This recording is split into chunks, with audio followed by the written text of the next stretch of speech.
The deep space monitoring station hung in the darkness like a metal spider, its sensors reaching out across the vast emptiness between stars.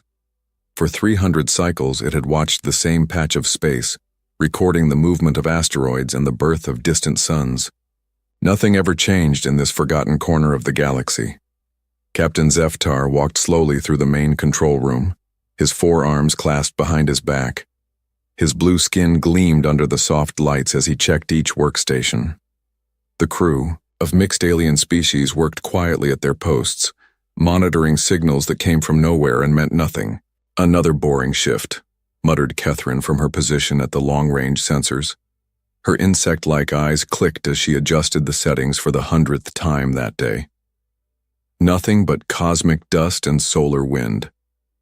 Zeftar nodded. As a member of the Galactic Council fleet, he had hoped for a more exciting assignment than watching empty space. The Council ruled over thousands of worlds and hundreds of species, but this sector remained stubbornly empty of intelligent life. The Council had been the greatest power in the galaxy for over 10,000 years. They had found and welcomed countless species into their fold. Some joined willingly, eager to share in the Council's advanced technology in peaceful ways. Others needed more convincing, but in the end, they all saw the wisdom of Council rule. "Sir," called out Velnor from the communications station. His tentacles moved quickly over the controls. "I'm picking up something strange." Zeftar moved to look over the young officer's shoulder. "What kind of strange?" "Energy readings, sir.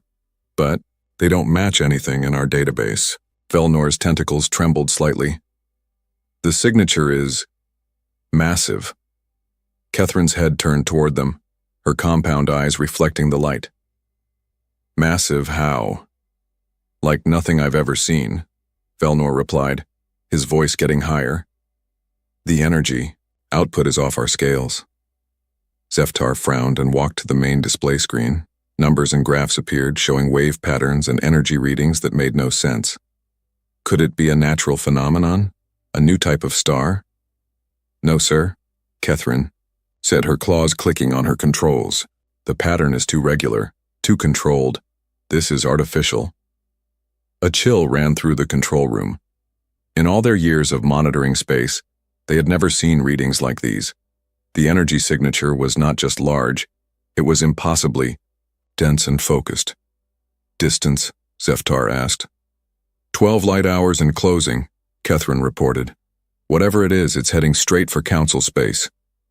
Zeftar felt his heart beating faster. A new species was always exciting, but these readings suggested something far more advanced than the usual primitives they encountered. Most new species barely managed to achieve faster than light travel. Their ships were small, weak things that could barely cross a single star system. "Sir," Velnor spoke up again, "should I contact Council Command?" Zeftar considered this. The Council had strict procedures for first contact with new species. A diplomatic team would be assembled, translators would be prepared, and a proper welcome would be arranged. But that could take days, and whatever was approaching would be here much sooner. "Not yet," he decided. "Let's gather more information first. I don't want to sound an alarm over a sensor malfunction." But even as he said it, Zeftar knew this was no malfunction. The readings were too consistent, too strong. Something was coming, and it was unlike anything they had encountered before. Hours passed as the crew watched the approaching signal.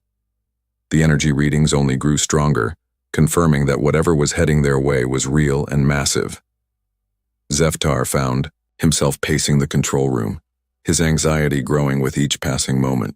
"Sir," Catherine called out, "I'm getting more detailed readings now.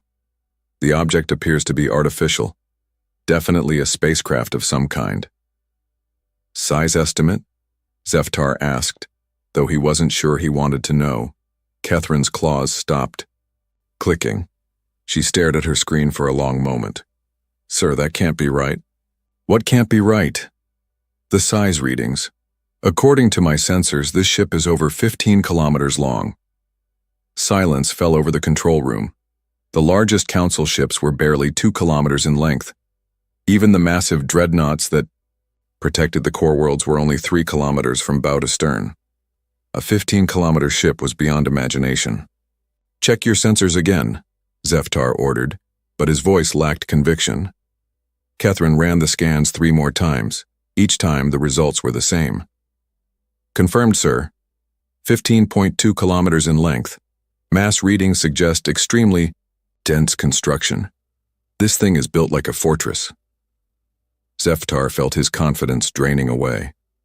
The Council's first contact procedures were designed for primitive species flying small, weak ships. "They were not prepared for something like this, sir." Velnor's voice was barely a whisper. "I'm detecting weapons signatures." "How many?" Zeftar asked, dreading the answer. I can't count them all, sir. There are weapons ports covering the entire hull, hundreds of them. Maybe thousands." The control room fell silent again. In all of Council history, no species had ever approached their space with such overwhelming firepower. The very idea was unthinkable. New species were supposed to be grateful for Council contact, eager to join their peaceful civilization. "Sir," Catherine spoke slowly, "what should we do?" Zeftar stared at the display screen, watching the impossible readings scroll past. His training told him to follow protocol, to contact Council command and wait for orders, but his pride as a Council officer told him something different. The Council had never backed down from a challenge. They were the rightful rulers of the galaxy, the guardians of peace and order. No primitive species, no matter how large their ship, could threaten that authority. "Prepare the diplomatic fleet," he ordered finally. "Standard first contact formation." "Sir?" Velnor looked confused. "Shouldn't we wait for reinforcements?" 12 ships should be more than enough to handle one vessel, Zeftar said with more confidence than he felt. "Even a large one." Truth was, Zeftar couldn't imagine any species building a ship that could threaten Council forces. Their technology was thousands of years advanced beyond most civilizations. Their shields were impenetrable, their weapons devastatingly accurate. Size meant nothing against superior technology. "Sir," Catherine said carefully, "perhaps we should at least inform Council command of the situation." Zeftar waved dismissively. "After we've made first contact. I won't have them thinking I can't handle a simple diplomatic mission." Within hours, 12 Council cruisers had assembled near the monitoring station. Each ship was a masterpiece of Council engineering, sleek and deadly. Their crews were experienced veterans who had handled dozens of first contact situations. As they moved into formation, Zeftar felt his confidence returning. The approaching ship might be large, but it was still just one vessel against 12 of the Council's finest. The newcomers would quickly learn to respect Council authority. "All ships report ready, sir," came the report from his communications officer. "Excellent. Set course to intercept. Let's go welcome our new neighbors to the galaxy." The fleet moved out, their drives leaving trails of blue light in the darkness. Behind them, the monitoring station continued to track the approaching energy signature. The readings were growing stronger by the hour and new details were becoming clear. Catherine remained at her post, studying the data with growing unease. The approaching ship wasn't just large, it was dense beyond anything she had ever seen. The energy readings suggested power systems that defied understanding. And the weapons signatures. There were so many of them that her computer couldn't track them all. She thought about calling Captain Zeftar to share her concerns but decided against it.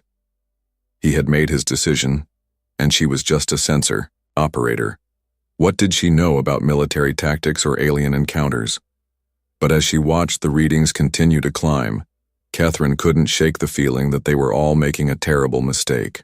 The Council had encountered thousands of species over the millennia, but none had ever approached with such obvious military capability. Most new species sent small scout ships or trade vessels for first contact. They came seeking knowledge or friendship, not displaying enough firepower to level a planet. This ship was different, and that difference worried her more than she cared to admit. Hours passed as the two forces moved toward each other through the vast emptiness of space. The Council fleet maintained their standard formation, confident in their superiority. The alien vessel continued its steady approach, giving no sign of changing course or reducing speed. Finally, long-range sensors began to pick up visual data.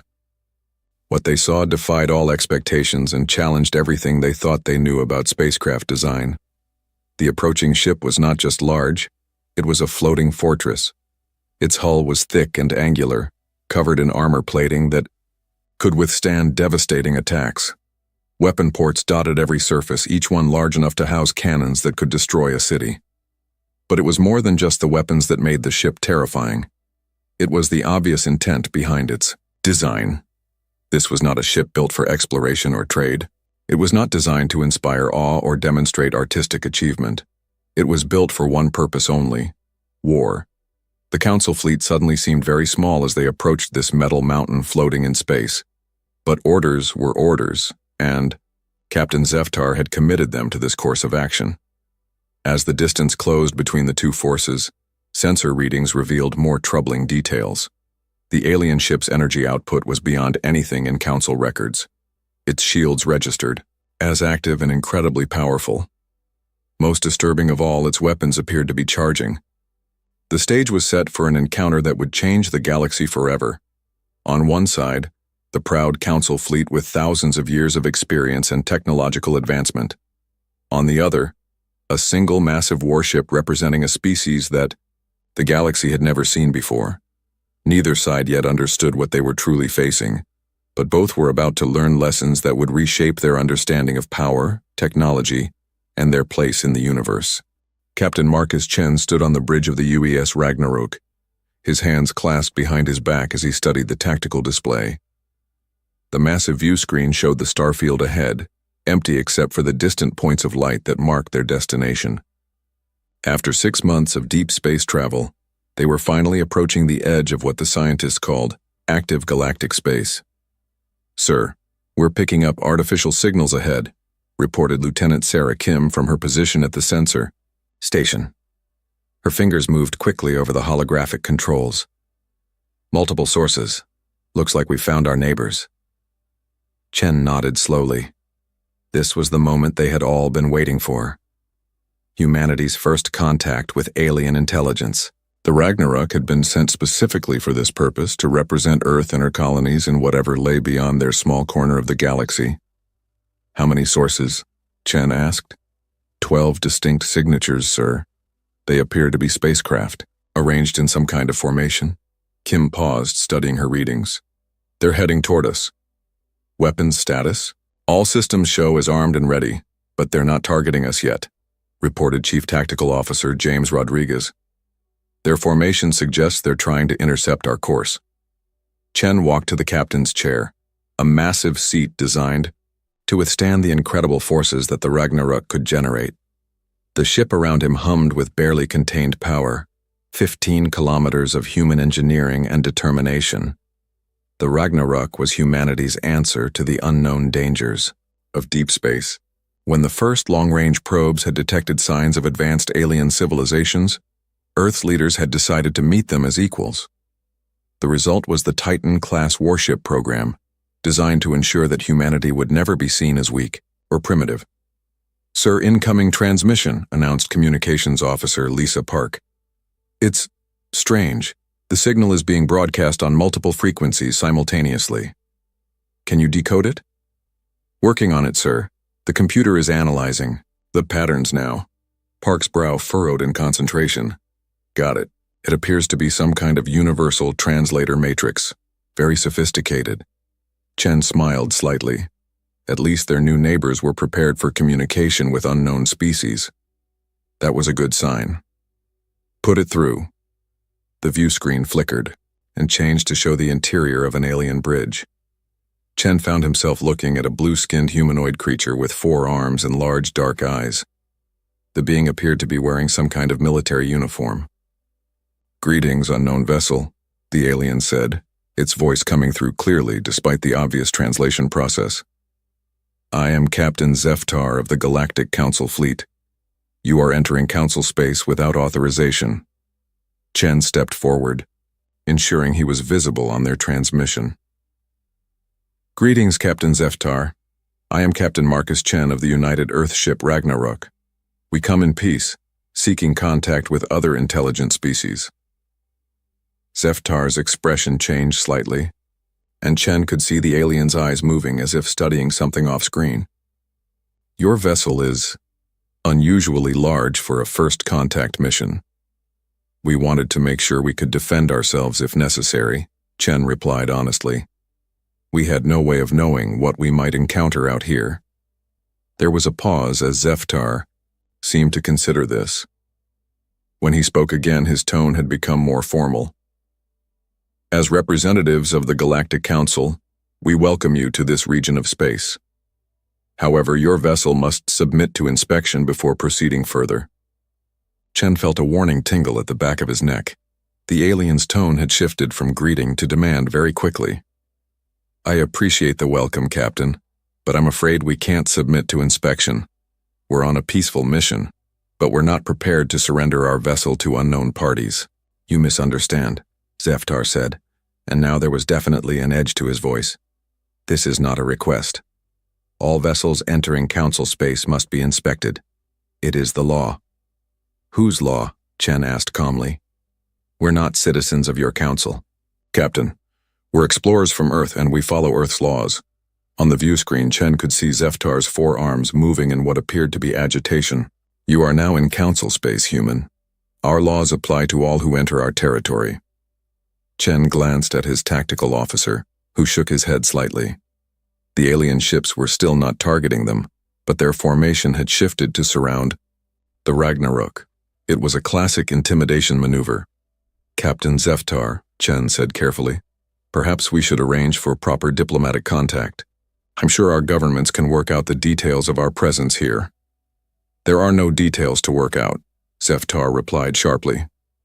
You will submit to inspection, or you will be forced to submit. The choice is yours. The transmission ended, abruptly leaving the bridge of the Ragnarok in tense silence. Chen looked around at his crew, seeing a mix of concern and anger on their faces. Analysis, Commander Rodriguez? Chen asked. Sir, they've moved into an attack formation. Classic, pincer movement, designed to hit us from multiple angles simultaneously. Rodriguez studied his tactical display. Their ships are about 2 kilometers long each, heavily armed, but sir... But what? They're positioning themselves like they expect us to be helpless against their combined firepower. It's the kind of formation you'd use against a much smaller, weaker vessel. Chen nodded. The aliens had looked at the Ragnarok and seen only size, not understanding what that size represented. They had no idea that humanity's approach to warfare was fundamentally different from what they were used to. Incoming transmission, sir, Park announced. Same source. On screen. Zeftar appeared again, but this time his expression was harder. Human vessel, you have 60 seconds to lower your shields and prepare for boarding, or we will take action. Chen straightened his shoulders. Captain Zeftar, I strongly advise against any hostile action. We have no wish to fight, but we will defend ourselves if attacked. Your threats are meaningless, Zeftar sneered. You are 1 ship against 12. Surrender now, and you will be treated fairly. The transmission ended again. Chen turned to his crew, seeing them all waiting for his orders. These were good people, hand-picked for this mission. They deserved a captain who would protect them. Sir, Rodriguez said quietly. Their weapons are charging. Chen walked to the tactical station and studied the display showing the enemy formation. 12 ships against 1. In the aliens' experience, that was probably overwhelming odds. But they didn't understand what they were facing. The Ragnarok wasn't just large, it was dense. Every meter of its hull was packed with weapons, shields, armor, and redundant systems. Humanity had built it with one guiding principle. If they were going to meet aliens, they were going to meet them from a position of strength. All hands. This is the captain, Chen announced over the ship's communication system. We are about to be attacked by alien vessels. This is not what we wanted, but we will defend ourselves. All crew to battle stations. Alarms began sounding throughout the ship as 15,000 crew members moved to their combat positions. The Ragnarok transformed from an exploration vessel into a weapon of war in a matter of minutes. Shields at maximum power, Rodriguez reported. All weapon systems armed and ready. Sir, Kim called out from sensors, the alien ships are firing. On the view screen, Chen could see bright flashes as the Council ships unleashed their weapons. Streams of plasma energy and particle beams crossed the space between the two forces, striking the Ragnarok shields with tremendous force. The massive human warship didn't even shudder. The alien weapons, impressive as they were, simply couldn't penetrate the multi-layered defensive systems that protected the Titan-class vessel. Energy readings showed the shields absorbing and dispersing the attack with ease. Damage report, Chen ordered. No damage, sir, Rodriguez replied, a note of amazement in his voice. Shields are holding at 98%. Their weapons barely scratched us. Chen felt a grim satisfaction. The aliens had made their choice. Now they would learn what humanity was capable of. Open a channel, he ordered. Zeftar's face appeared on screen again, but now the alien looked confused and worried. Impossible. Our weapons should have disabled your shields. Captain Zeftar, Chen said calmly, you have attacked a peaceful vessel. This is your only warning. Stand down immediately or face the consequences. You're bluffing, Zeftar snarled. No single ship can withstand the combined firepower of a Council battle group. You're about to find out, Chen replied. He turned to Rodriguez. Target the lead vessel. Point defense turret 7, single shot. Rodriguez's eyes widened slightly. Point defense turrets were designed to shoot down incoming missiles and fighter craft. Using one against a capital ship was almost insulting, but he followed orders. Target locked, sir. Fire. A single beam of coherent energy lanced out from the Ragnarok, striking the lead Council ship amidships. The alien vessel, which had seemed so impressive moments before, simply vaporized. One moment it was there. The next it was an expanding cloud of superheated gas. The silence on the alien communication channel was deafening. Chen could see Zeftar staring in shock at something off-screen, probably his tactical display showing the complete destruction of one of his ships. Captain Chen? Zeftar's voice was barely a whisper. What did you do? That was a point defense weapon, Captain, designed for shooting down small targets like missiles. Chen's voice remained calm and professional. Would you like to see what our actual weapons can do? The remaining 11 Council ships had stopped firing. Chen could see them on his tactical display, hanging motionless in space as their crews tried to process what they had just witnessed. This is impossible, Zeftar said, more to himself than to Chen. No species has technology this advanced. The Council has ruled the galaxy for 10,000 years. Captain Zeftar, Chen said firmly, you attacked us without provocation. We responded with minimal force to defend ourselves. I suggest we end this before it escalates further. For a long moment, the alien captain said nothing. When he finally spoke, his voice was shaky. What do you want? The same thing I wanted when this started, Chen replied. Peaceful contact between our species. But that will have to wait until your superiors can meet with proper diplomatic representatives. Chen gestured to Park, who cut the transmission. The bridge fell silent as the crew processed what had just happened. Their first contact with alien intelligence had resulted in the destruction of an alien warship. Sir, Rodriguez said quietly, should we pursue the retreating vessels? Chen looked at the tactical display. The remaining Council ships were indeed retreating, moving away from the Ragnarok as quickly as their drives could carry them. No. Let them go. They have a story to tell and their leaders need to hear it. Chen settled back into his captain's chair, knowing that everything had just changed. The galaxy was about to learn that humanity had arrived, and they were not the primitive species that others might have expected. The Ragnarok hung in space, its weapons powered down, but ready.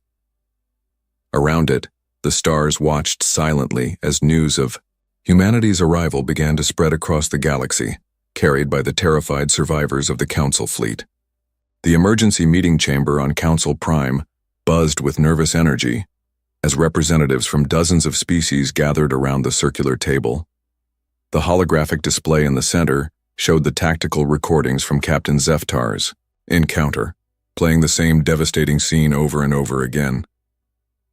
High Counselor Velthar, a tall, crystalline being whose body reflected the chamber's lights in rainbow patterns, stood at the head of the table. Her voice resonated with harmonic undertones as she addressed the assembly. "We have all seen the recordings," she announced. "The question before us is simple. How do we respond to this new threat?" "Threat?" interrupted Counselor Kesran, his reptilian features showing confusion. "They destroyed only one ship. Perhaps this was a misunderstanding." "A misunderstanding?"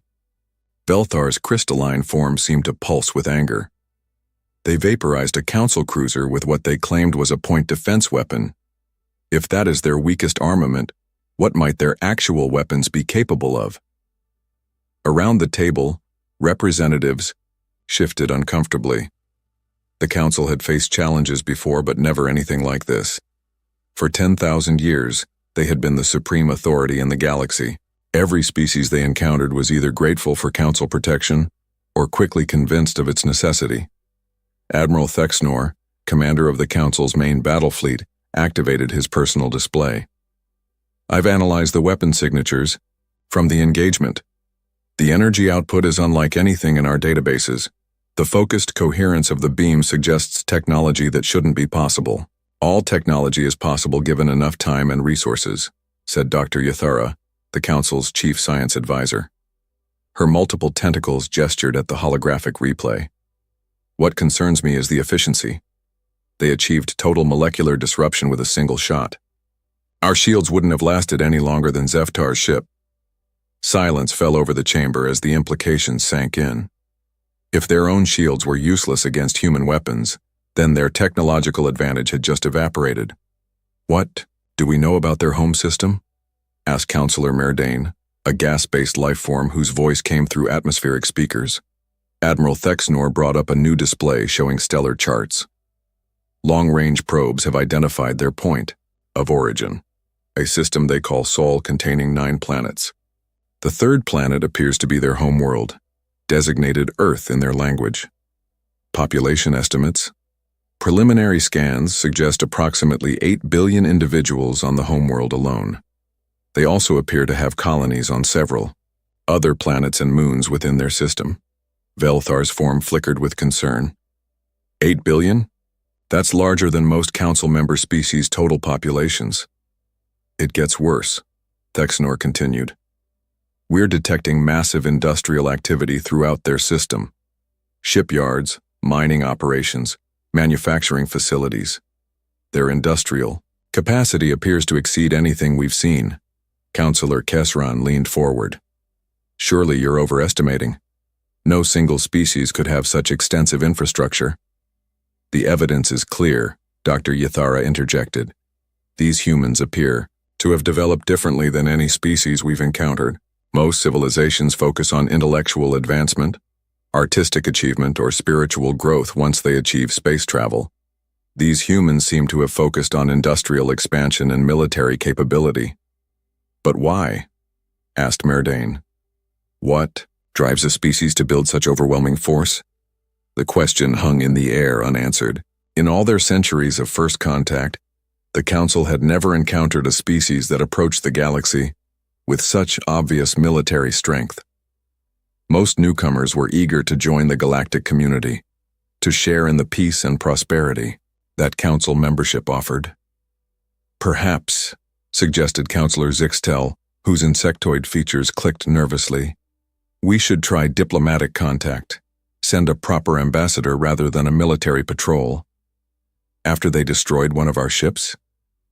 Velthar's harmonic voice rose in pitch. That would show weakness. What would you suggest instead? Kesran asked. Military action against a species that can vaporize our cruisers with their weakest weapons?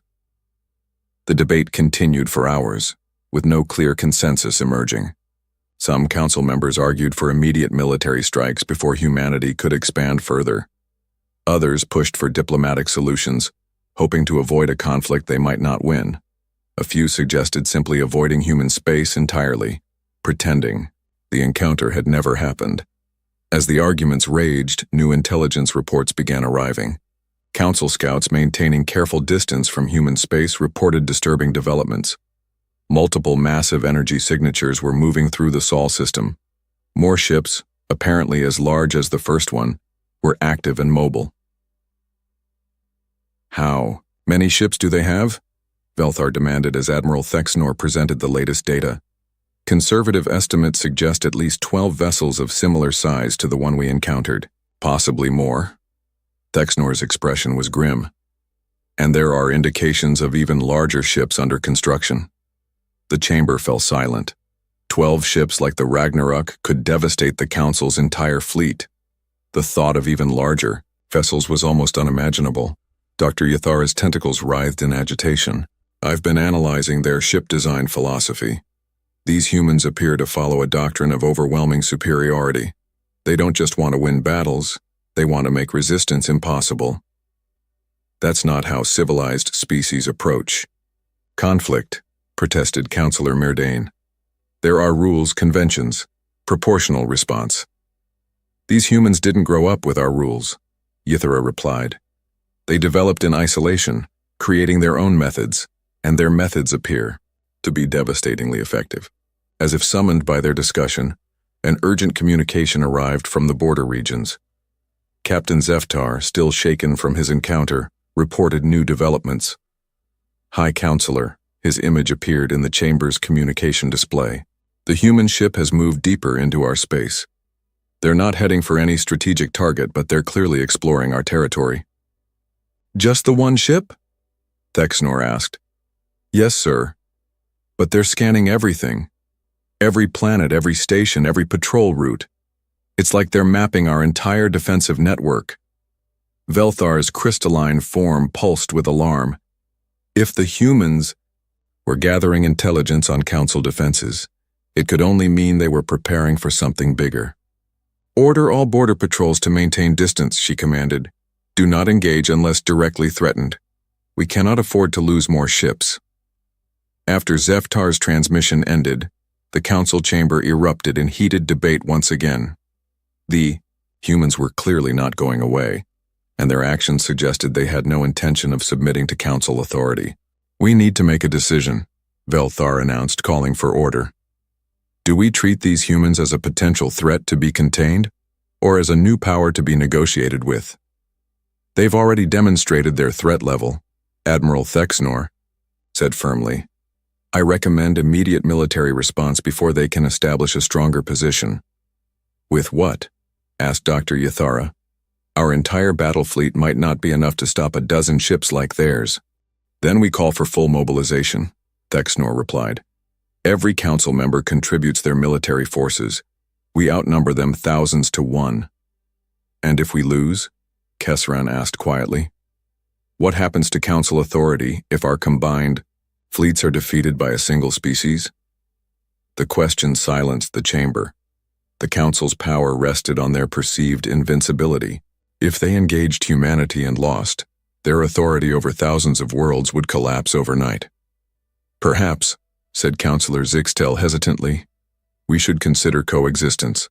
Allow them to claim a portion of space while maintaining our authority over the rest of the galaxy. Absolutely not.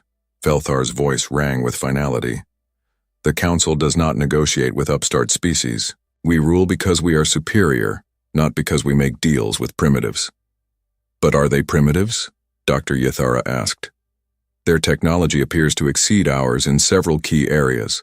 Their industrial capacity dwarfs anything we've achieved. Perhaps it's time to admit that we've encountered something beyond our experience. As the debate continued, more reports arrived from the border regions. Human ships had been detected in multiple sectors, always moving carefully, but never backing down when confronted by Council patrols. They seemed to be everywhere at once, gathering information and asserting their presence. Most disturbing of all was the pattern of their exploration. The humans weren't randomly wandering through space. They were systematically mapping Council territory, identifying strategic targets, and defensive positions. It was the behavior of a military force preparing for war. Time is running out, Admiral Thexnor warned.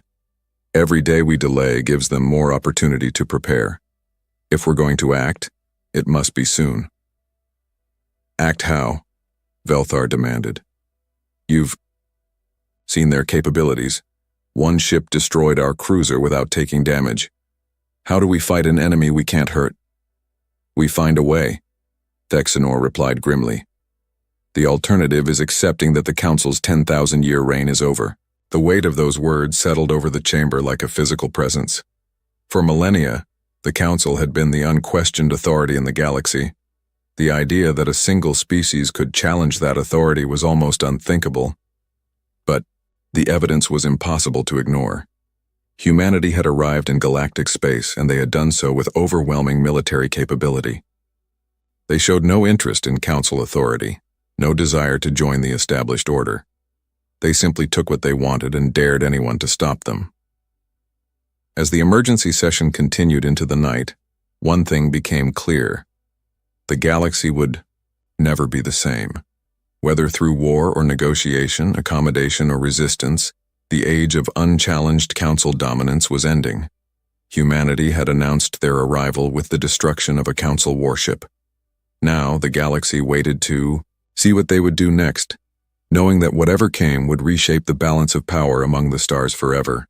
The Council faced a choice that would define the future of galactic civilization: adapt to a new reality where they were no longer the supreme power, or fight a war they might not be able to win. Either way, the universe was about to change in ways none of them could fully comprehend. 3 days after the emergency council meeting, the first intelligence reports from deep space began arriving at Council Prime. What they revealed shattered every assumption the galactic powers had made about humanity and their capabilities. Dr. Ithara stood before a massive holographic display in the Council's Strategic Planning Center, her tentacles manipulating data streams as fast as her processors could handle them. Around her, military analysts from a dozen species worked frantically to make sense of the incoming information. High Counselor, she called to Velthar, who had taken up permanent residence in the command center. You need to see this. The crystalline being approached the display, her form reflecting the ominous red glow of the tactical readouts. What have you found? It's not just one ship, Ithara said, her voice tight with controlled panic. Our long-range probes have identified at least 37 vessels of similar size to the Ragnarok. They're organized into battle groups and spread across multiple sectors. Velthar's harmonic voice cracked slightly. 37? That's impossible. No species has the resources to build so many massive warships. Admiral Thexanor looked up from his own display station. It gets worse, High Counselor.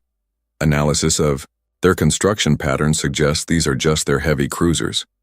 We're detecting energy signatures that indicate even larger vessels under construction. How much larger?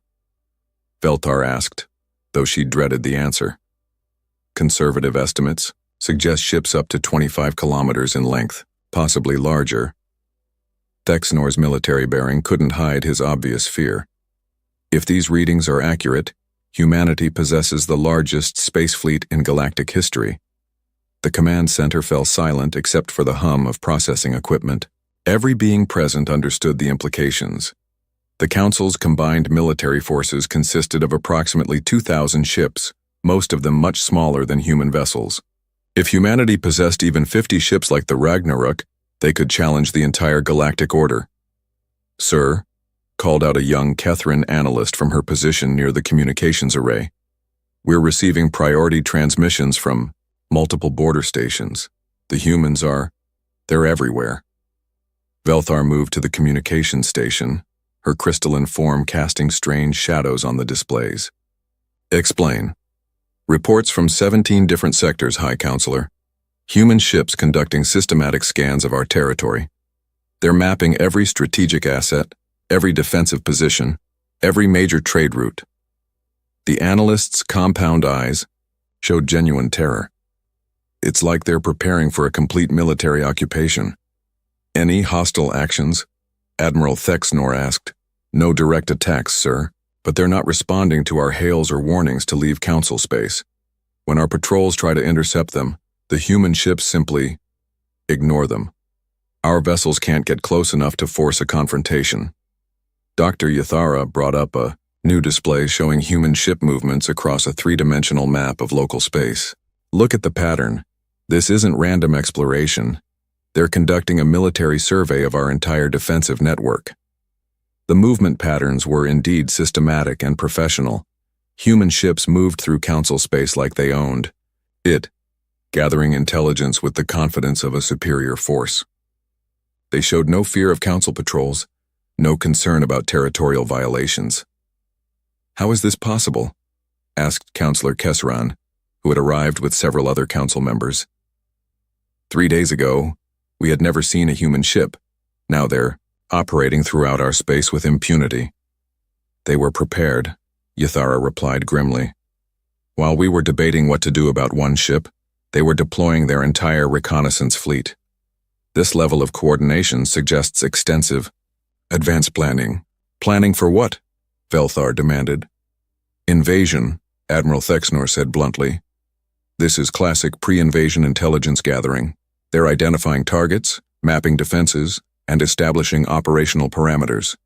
The word invasion sent a chill through the command center. The Council had never faced a threat of this magnitude. Their military doctrine was based on technological superiority and overwhelming local force. They had never needed to prepare for a conflict with an enemy that might be stronger than they were. Recommendations?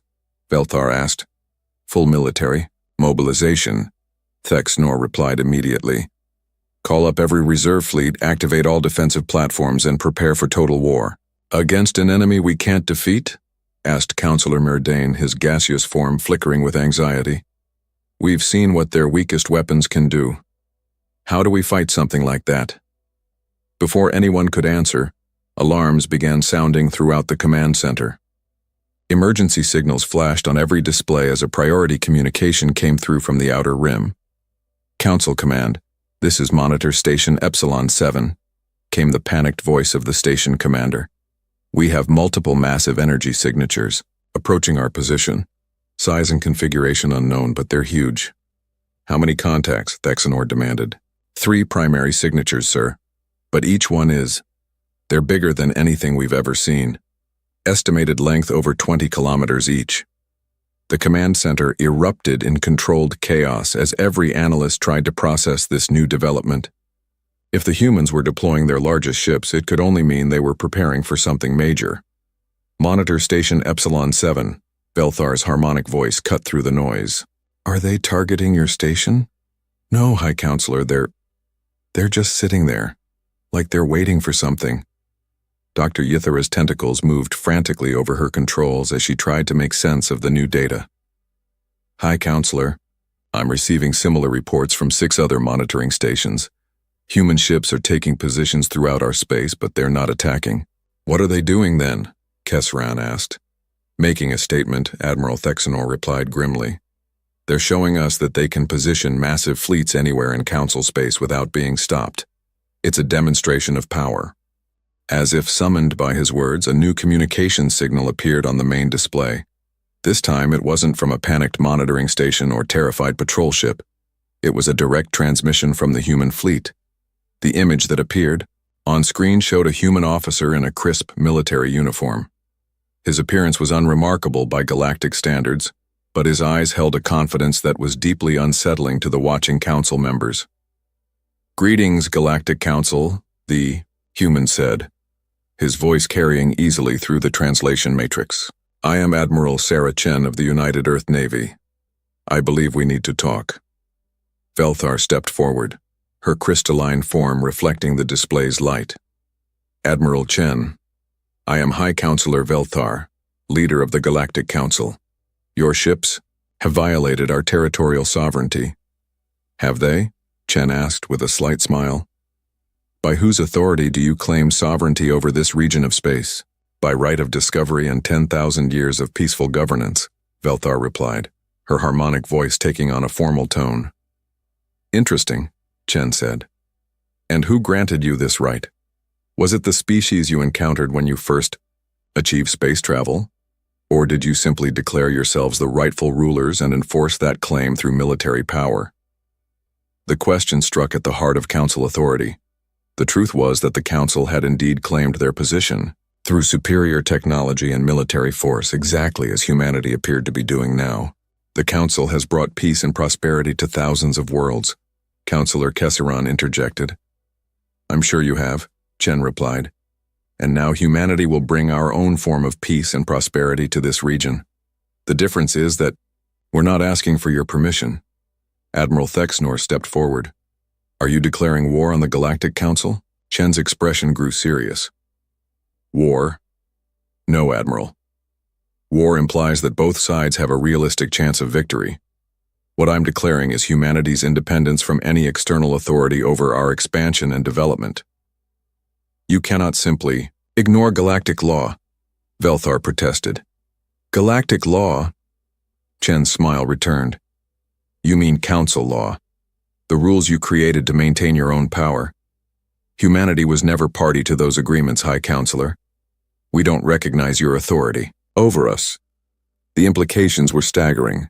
If humanity refused to acknowledge council authority, it would set a precedent that could shatter the entire galactic order. Other species might begin to question council rule, leading to chaos throughout the galaxy. What do you want? Velthar asked finally. Simple coexistence, Chen replied. Humanity will continue to expand and develop as we see fit. The Council can continue to govern those species that choose to remain under your authority. As long as you don't interfere with human interests, we have no conflict. And if we do interfere? Admiral Thexnor asked. Chen's expression hardened. Then you'll discover why humanity builds such large ships, Admiral. I suggest you don't. Make that choice. The transmission ended, leaving the Council Command Center in stunned silence. The human admiral had just delivered an ultimatum disguised as a diplomatic overture. Accept humanity's independence, or face the consequences. Analysis, Velthar demanded.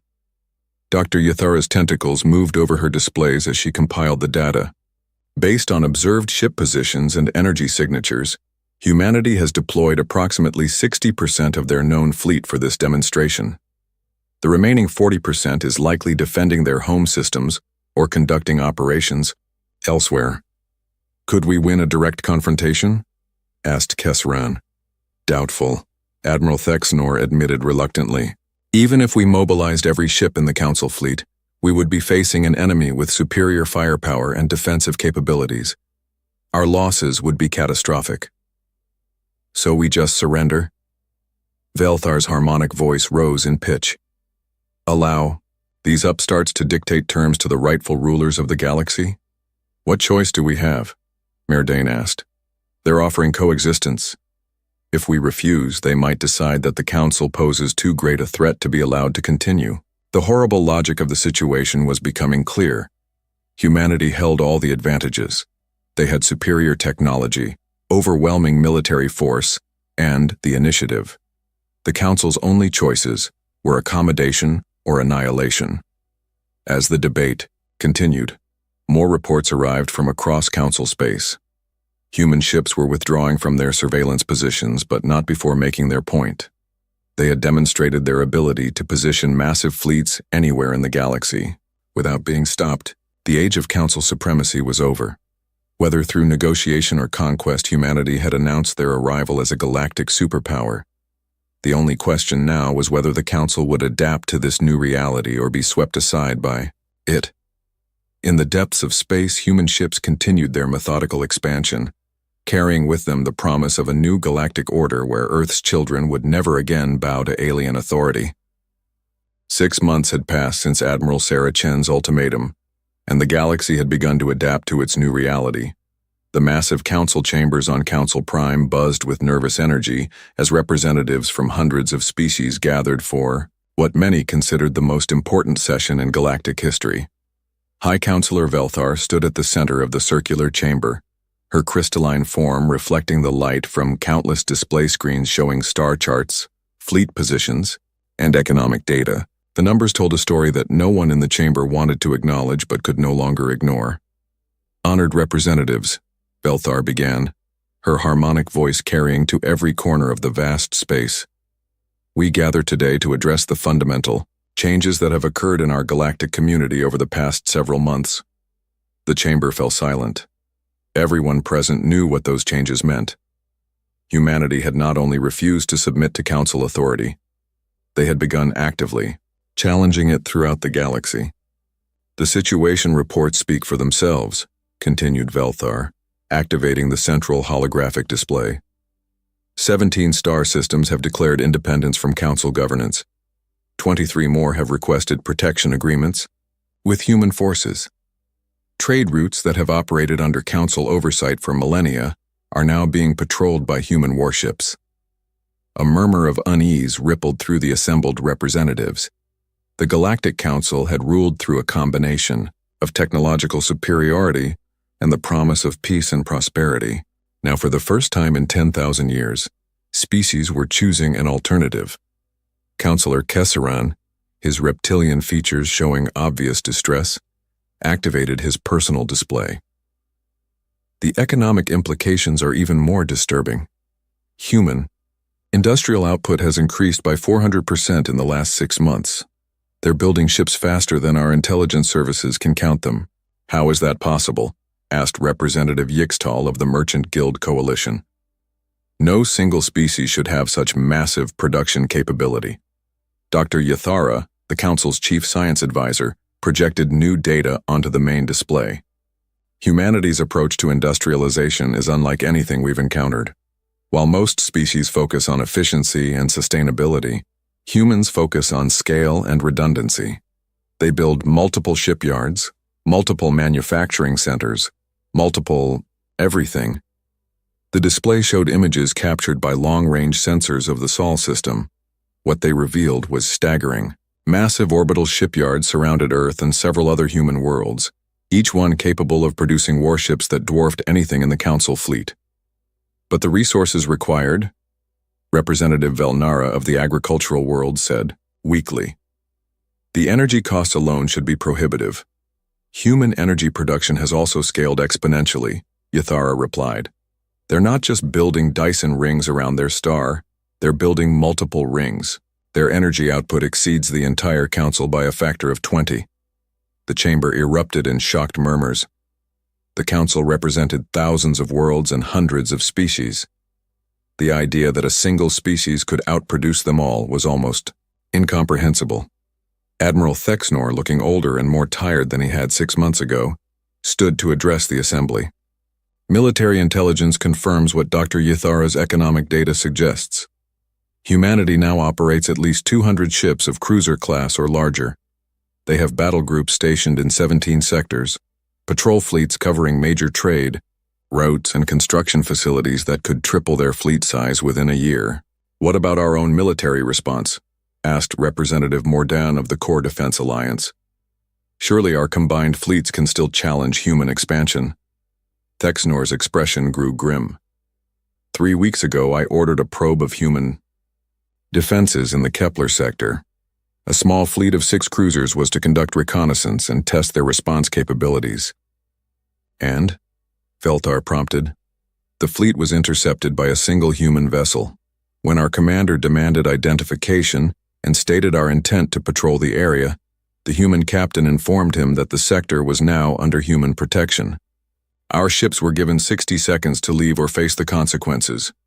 Did they comply? Asked Kesseran. The fleet commander chose to assert council authority. Thexnor replied heavily. He ordered his ships to continue their patrol route. The human vessel destroyed all 6 cruisers in 47 seconds.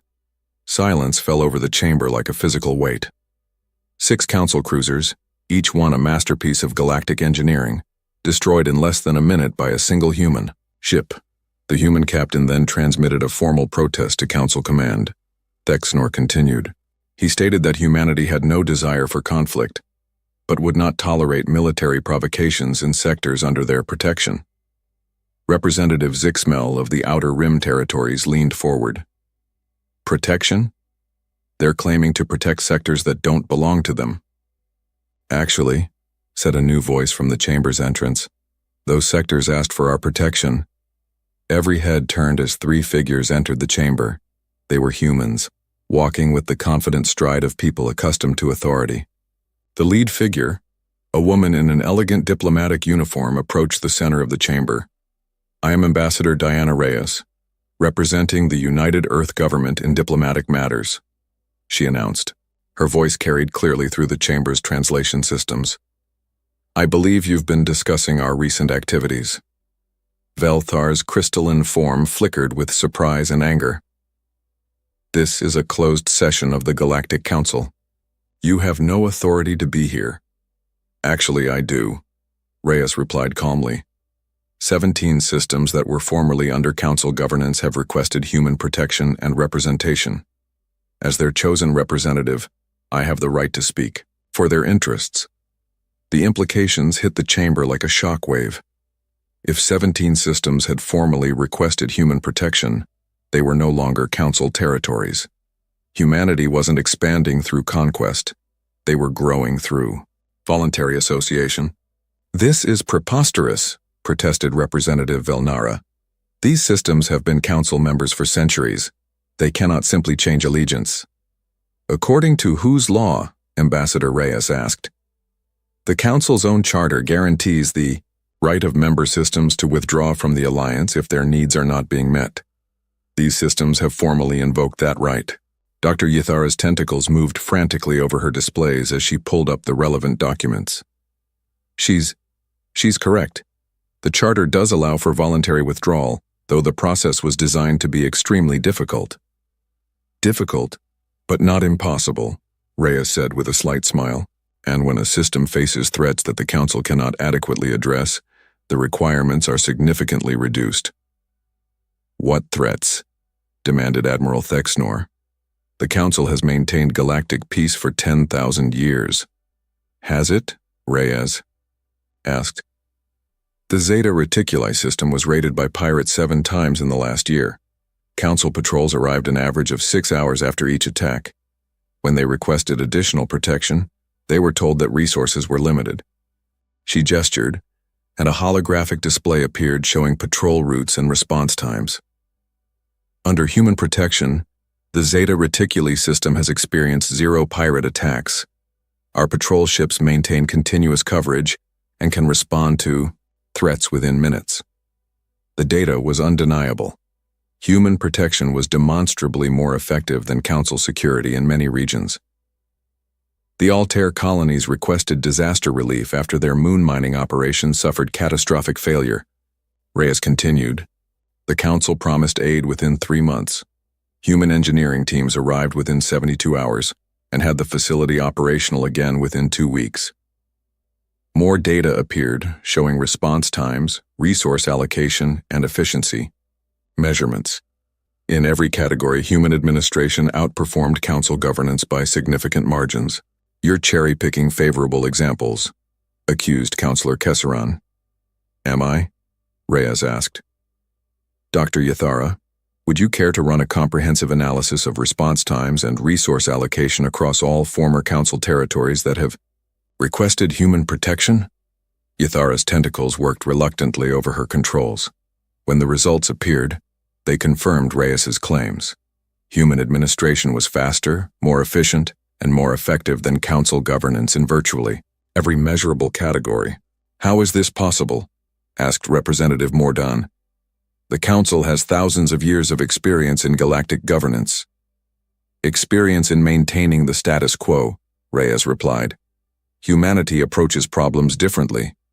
When we see inefficiency, we fix it. When we encounter threats, we eliminate them. When citizens need help, we provide it immediately, not when it's convenient." Ambassador Reyes walked to the center of the chamber, her presence commanding attention from every representative present. "The choice before you is simple. You can continue trying to maintain authority through tradition and fear, or you can accept that the galaxy has changed." "And if we choose to resist this change?" Velthar asked, her harmonic voice tight with controlled anger. "Then you'll discover why humanity builds ships like the UES Leviathan," Reyes replied calmly. Admiral Thexnor leaned forward. "We haven't detected any ship by that designation." "You will," Reyes said with quiet confidence. "The Leviathan is our first Titan-class dreadnought, 37 kilometers long, armed with enough firepower to sterilize a planet, and protected by shields that could withstand a supernova. It will be operational within 6 months. The chamber fell silent as the representatives tried to process this information. If humanity's cruisers could destroy Council fleets, what could a ship designed for planetary assault accomplish? But that's not why I'm here, Reyes continued. I'm here to offer you a choice. Humanity has no desire to rule the galaxy. We want to expand, explore, and protect our interests. The Council can continue to govern those species that choose to remain under your authority. In exchange for what? Asked Velthar. Recognition of human independence and sovereignty over the territories that have chosen our protection. Mutual, non-interference agreements, perhaps even cooperation on matters of mutual interest. Representative Zixmel activated his display. And if we refuse? Then humanity will continue to grow and expand according to our own interests, Reyes replied. More systems will request our protection as they see the benefits we offer. Eventually, the Council will become irrelevant not through conquest but through obsolescence. The horrible logic of the situation was becoming clear to everyone in the chamber. Humanity wasn't threatening to destroy the Council through military action. They were offering something better than Council rule, and entire systems were choosing to switch sides voluntarily. Time is running out, Ambassador Reyes said as she prepared to leave. Humanity's expansion will continue regardless of Council approval.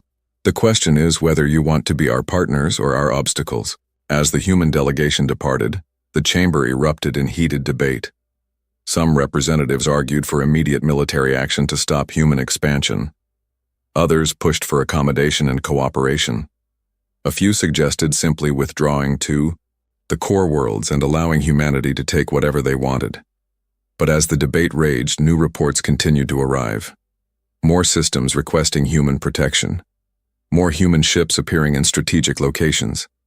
More evidence that the galaxy was changing whether the Council approved or not. High Counselor Velthar looked around the chamber at the representatives of hundreds of species, seeing fear and uncertainty in every face. For 10,000 years, the Council had been the undisputed authority in the galaxy. Now they faced a choice between accommodation and irrelevance. The age of Council supremacy was over. The age of humanity had begun. The only question remaining was whether the transition would be peaceful or whether the old order would force humanity to demonstrate exactly why they had built such overwhelming military power. In the depths of space, human ships continued their expansion, carrying with them the promise of a new galactic order where strength and efficiency would replace tradition and bureaucracy as the foundations of civilization.